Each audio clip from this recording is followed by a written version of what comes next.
I'm here in Beloeil, Quebec, taking a look at the all-new 2025 Toyota Crown Signia.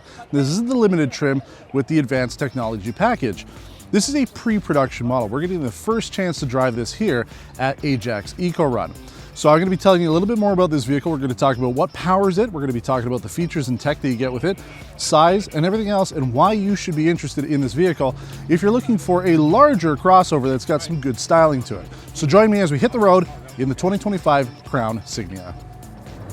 All right, folks, we're behind the wheel of the 2025 Toyota Crown Signia. This is the second Crown vehicle that Toyota has brought out in the last couple of years here in the Canadian market. So this is a crossover vehicle.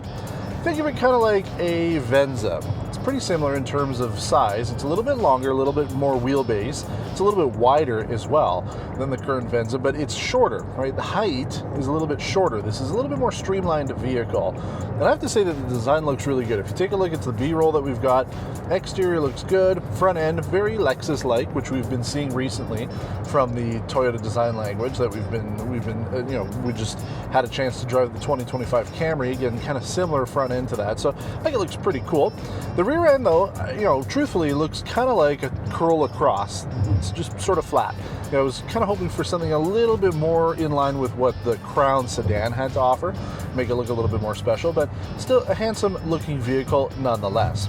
Now, I want to tell you as much about this vehicle as I can. We're doing our first drive here. This is my first time really behind the wheel. Technically, it's the second time because I did drive this vehicle, yesterday when I was had a little bit of downtime here at EcoRun, so I had a chance to just drive around just to make sure I understood what the vehicle had to offer, and I now I'm behind the wheel for about 40 minutes or so talking about it. So let's go over some of the important details. Under the hood is a 2.5 liter inline-4 engine, and then we have two electric motors that can drive the wheels. We have one on the front and one on the back. The one on the front has 134 kilowatts of power, and the one on the back is about 40 kilowatts.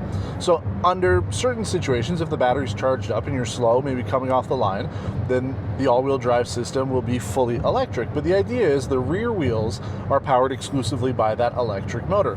There's no drive line, there's no transfer case to connect the engine to the rear wheels. It's completely powered by the electric motor. So you don't have to worry about all those unnecessary components to get you the electric system. And then the front wheels are powered by the gas engine or that larger electric motor. So that makes sense. That's kind of what we've been seeing over the last few years when it comes to technology. Now, what's interesting is the battery on this vehicle uses a 5 amp hour nickel metal hydride battery. We don't usually see that in these types of cars. Almost every vehicle uses a lithium ion battery, but Toyota is going with a nickel metal hydride because they say that the design and everything of this battery not only saves space, but it also saves weight. And that battery pack sits underneath the rear seat. So it's compact, saves space, saves weight, and then that way you're not losing any real space in the vehicle. The trunk space is very generous on this, and then the back seats are quite comfortable. You've got a good amount of space back there. So good stuff for this vehicle. I mean, hybrids, that's the way the world should be going. We need to see more hybrids, even if they're just regular hybrids. They're not plug-ins, but yeah, I could definitely see this being an awesome Crown Signia Prime if Toyota decided to come out with something like that. The engine and electric systems can produce up to 240 horsepower. That's combined, that's with everything all together. So a good amount of power from this vehicle. I mean, it's not meant to be a sporty vehicle, not meant to be going racing with this. You do have different drive modes here. We do have a eco mode, which should be, and I think it was a normal when I started it up, but there's a sport mode as well. So a couple options for you there, but for the most part, I find that this is very comfortable. I've got a good seating position. We've got all the tech that you would want to come on this trim. This starts at $57,000 Canadian, $57,450 for the limited, and then if you go with the advanced technology package, which this vehicle has, you're looking at $59,525. Now, you add on delivery and stuff like that. These are estimated prices because the vehicle hasn't launched yet, but that's what Toyota is saying in their press release for what this vehicle will cost. So, a little bit into the mid-size SUV market pricing there, but you're getting quite a bit for it. And, it looks kind of like all the other Toyotas that we've driven recently, which is good. It's a good amount of buttons in this vehicle. Infotainment screen is quite large, 12.3 inches for that, 12.3 inches when it comes to the digital gauge cluster. So good stuff from there. So yeah, I mean, like if you're looking for a very, very well-equipped vehicle, this has pretty much everything you would want. I mean, I'm not thinking of anything that this is missing at this price point that I would want out of a vehicle. Plus you get the size and everything that works for it. And it's important to note as well that this vehicle is built in Japan, which I think is pretty cool. And then this is also the only trim going to be available in Canada. They're only bringing the Limited, and then again, the Limited with the advanced technology package.